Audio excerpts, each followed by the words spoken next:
magazine of the screen.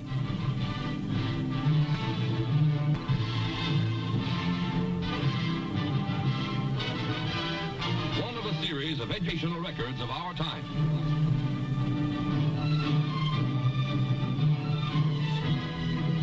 Distributed as a public service by the Detroit News, the home newspaper.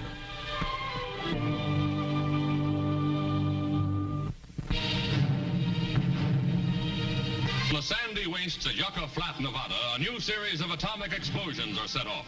Tanks are among the obsolete pieces of Army equipment being tested in the exercises called Operation Teapot.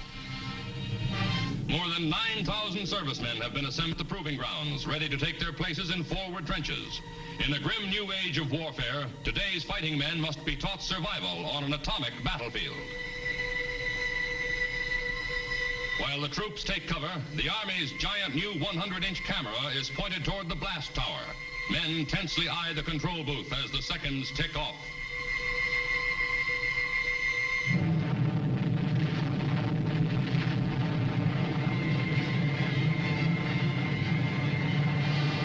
The familiar mushroom cloud snakes skyward, hurling the atom's deadly radiation high into the heavens.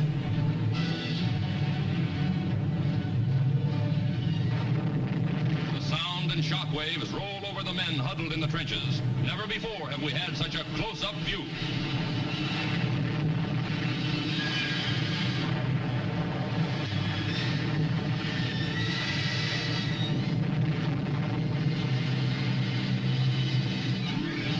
Lighting up the desert skies for miles around, the fierce fireball flare is the signal for instant action.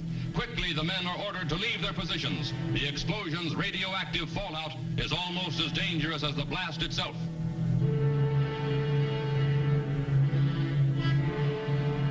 In the vitally important precaution of dusting each other off, the lowly broom becomes an item of military significance. Next, Geiger counters are used to check the troops for signs of radioactivity. Marching out of the shadow of the atom's awesome might come fighting men, symbolizing America's determination to keep strong in a restless world. Nearing completion in a shipyard at Groton, Connecticut, is the world's first atomic-powered submarine, the SS Nautilus. Surrounded by scaffolding, the vessel has been under construction for more than a year. Now, workmen put the finishing touches on the hull of the submarine, slated to hit the water this year. An undersea giant built to circle the globe without refueling, the SS Nautilus launches a new era in the history of subsurface vessels.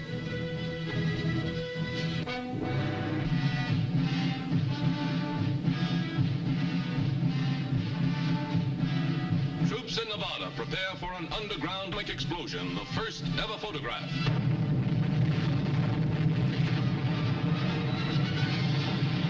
As powerful as 1,000 tons of TNT, this weapon reportedly can be carried by one man.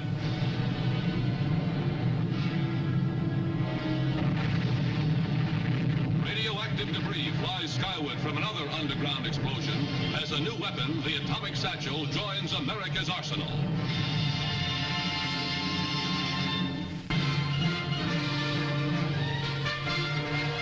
The Nautilus, first atomic submarine, launches a new era in naval history.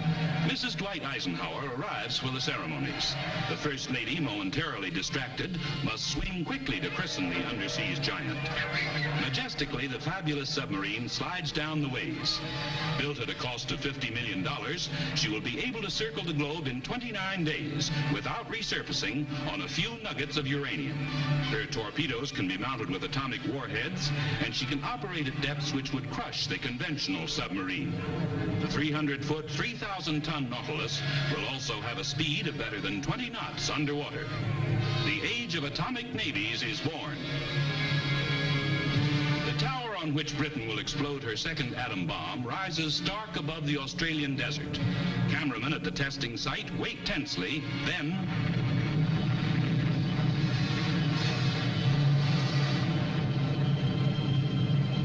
Photographed from 13 miles away, the familiar atomic mushroom pours its deadly cloud of radioactive vapor toward the sky.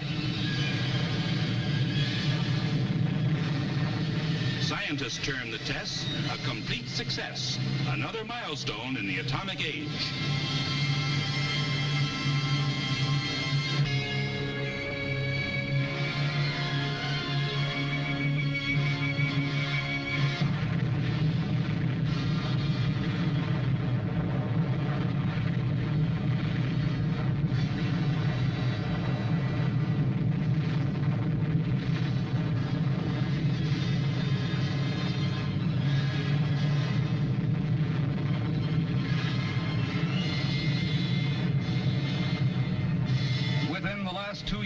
More than 20 of these awesome blasts have echoed across the desolate Nevada desert. Interwoven throughout the story of the tests at Yucca Flats is a second story, the role played by the United States Air Force.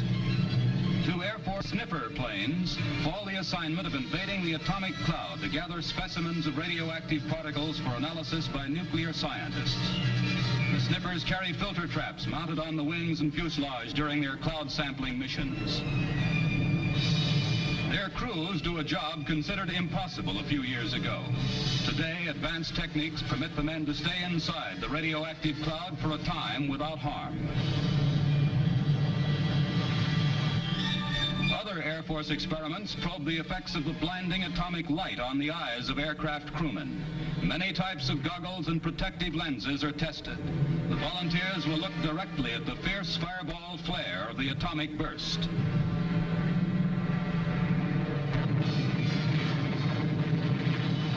The men turn to instruments which record the effects of the searing flash. The tests go on. Aircraft, some obsolete, some new, are staked out at various angles from the blast, for we must learn how to protect our fighters and bombers.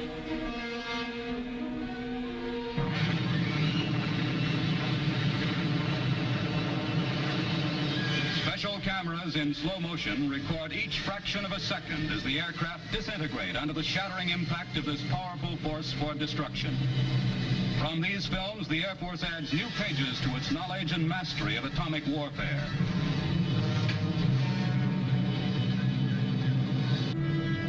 Now, at a closely guarded airstrip, the most dangerous mission of all is about to begin.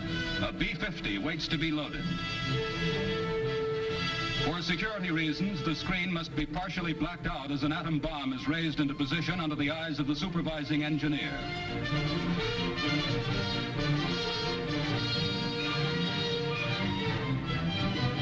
In the plane, codenamed Rosebud, 3 men share a heavy responsibility.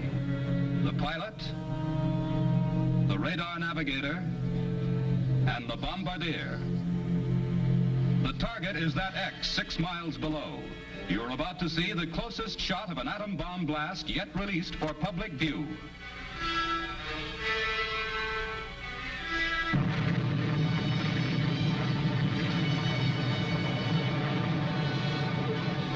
This is the story of America's ever-expanding atomic weapons program. This, within security limits, is the role played by the Air Force.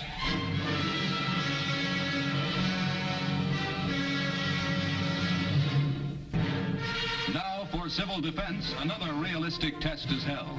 In a 2-story house on Main and Elm Streets, a mannequin family waits, 3,500 feet from atomic destruction. They're lifeless dummies, but to the civil defense officials testing bomb shelters, they could help save lives. A second home stands a mile away. America is seeking through these drills to strengthen home front defenses, for their strength means our safety. Dozens of cars are on the streets of the ghost hamlet in Nevada. And marching to within 2 miles of the blast center, 1,500 GIs take cover in slit trenches, closer to an atomic explosion than any human being since Hiroshima and Nagasaki.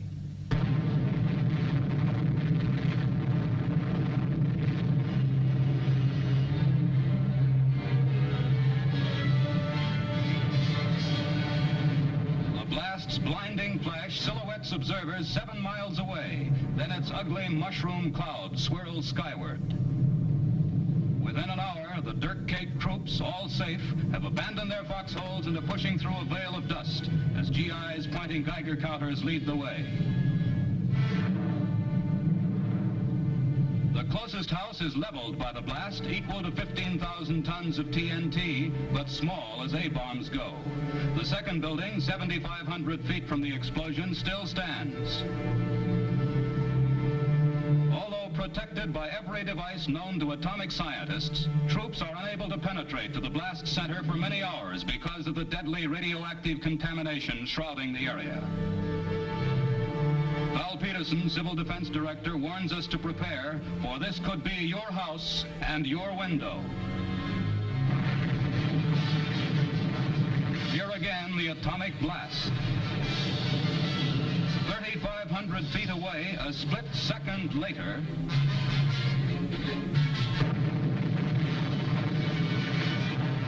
past one of the cars exposed to the atomic fury, a civil defense official finally is able to reach the rubble of the two-story house we just saw topple.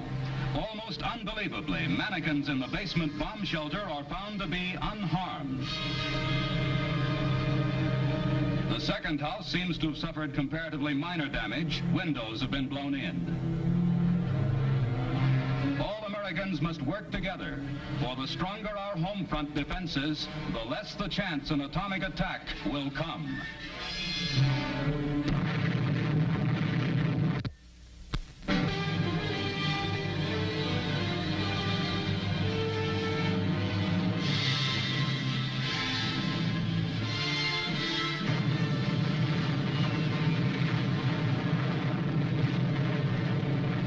This is atomic energy.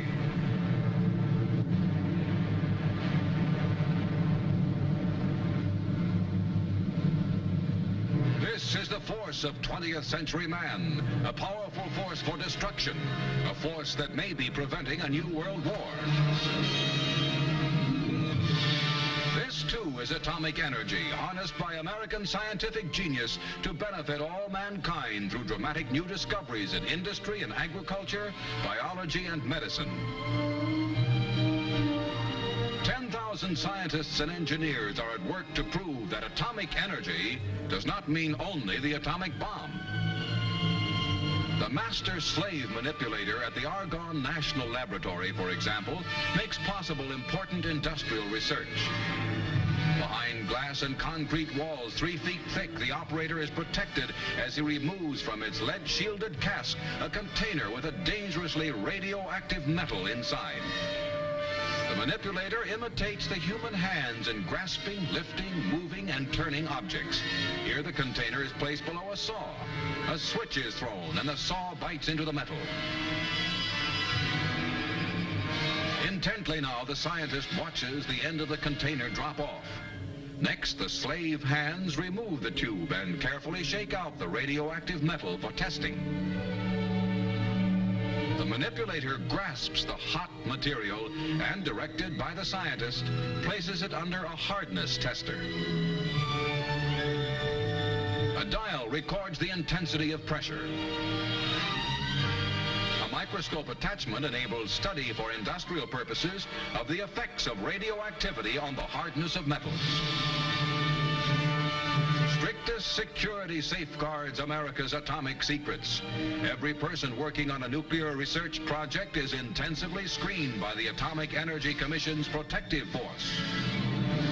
And in the rugged areas where even the versatile Jeep cannot travel, mounted patrols ring atomic energy sites. At Los Alamos, amidst the wild, picturesque mountains of New Mexico, horses are of great value. The mounted patrolmen, through the use of radio, are regularly in contact with Protective Force headquarters in Los Alamos. Should a call for help be received, reinforcements could be dispatched by land or air in a matter of seconds. Day and night they ride, alert against spies and saboteurs. Giant anti-aircraft guns protect the Hanford, Washington atomic energy plant. Manned by carefully trained GIs, they guard against attack from the skies. At Hanford, biologists study the effects of radioactivity on fish, since Columbia River water is pumped through the plant. To safeguard Washington's flourishing fish industry, 25,000 trout and salmon are hatched each year and exposed to water contaminated with radioactivity. This is only one example of precautions that go on endlessly. In this case, there is not enough radioactivity to harm the fish or persons eating them.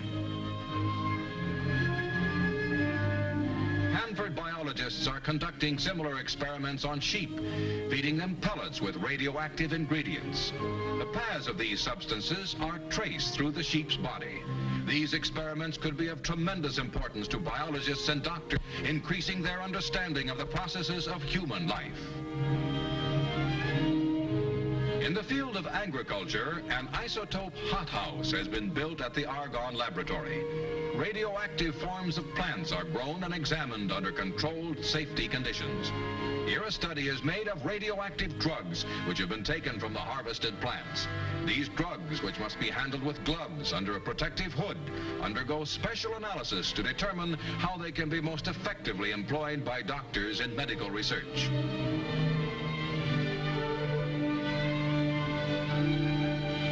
At the Oak Ridge National Laboratory's Medical Division, radioactive liquids are used by Atomic Energy Commission doctors in the fight against cancer, one of the dread diseases of mankind. Shielded by lead bricks, this solution, gallium-72, is an important tool in cancer research. Here a patient at Oak Ridge drinks an atomic cocktail of radioactive iodine in solution and then is placed on an examination table. Next, a radiation counter with a pen attached is lowered into place. The radioactivity in the drink, which has settled in the patient's thyroid gland, puts the pen in motion, drawing a picture of the diseased area. The light and dark pattern of the drawing reveals healthy and cancerous tissues, a milestone in cancer research. These are but a few of the countless peacetime uses of atomic energy. In the years ahead, the infinite power of the atom may provide the force to drive ships and planes, light our homes, and turn the wheels of American industry. And in the fields of agriculture, medicine, and biology, its future is unlimited.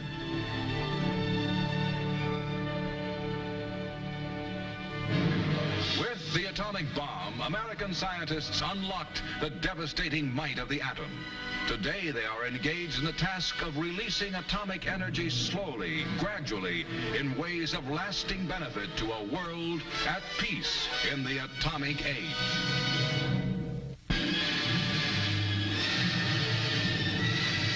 Navy ship steamed in late 1952 toward Enewetak Atoll on a momentous mission. The world's first hydrogen bomb, housed in this barn-like building, was to be exploded on a tiny target island named Elugeland. Strange, secret testing devices had been set up to measure mankind's most fearsome weapon. While the task force cruised 50 miles from the doomed island, the seconds closer and closer to the first hydrogen blast on Earth. Minus 15 seconds.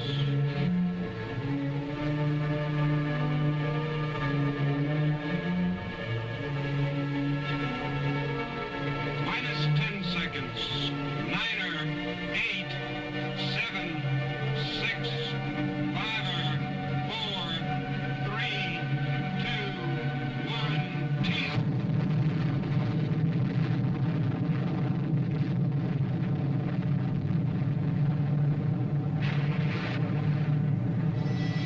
Watch the shockwave as it rolls toward the flagship.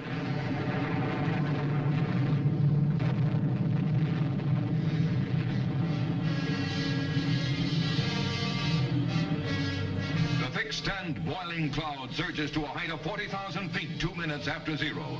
10 minutes later, it has snaked skyward 10 miles.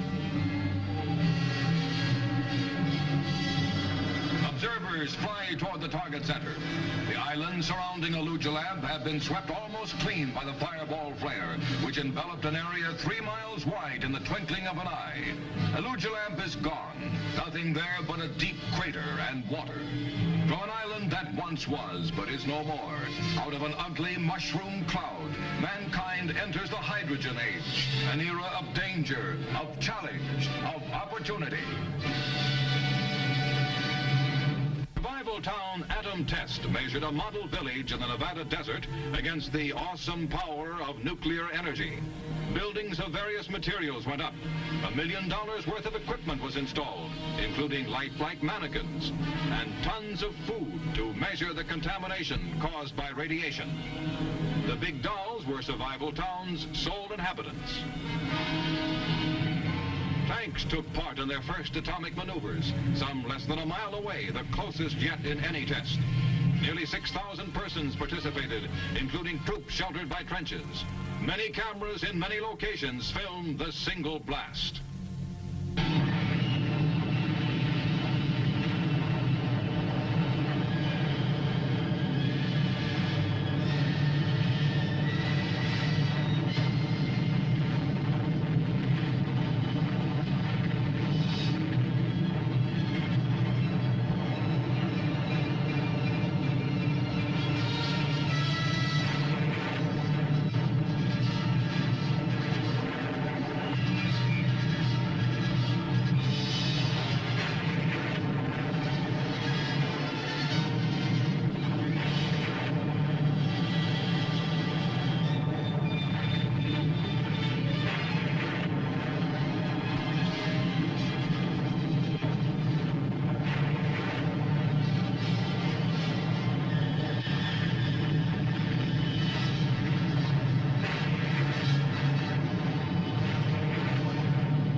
Wreckage in the desert held vital information on how to survive an enemy attack. With Geiger counters to check the radiation, experts assessed the damage. An aluminum building was left a gaping wreck. Concrete or cinder block houses weathered the blast best. This one was less than a mile away. Survival Town's electric wires had become a twisted, tangled mass. Demonstrating the importance of civil defense preparedness, the elaborate exercises proved survival is possible, offering new hope to all who live in the shadow of the atomic age.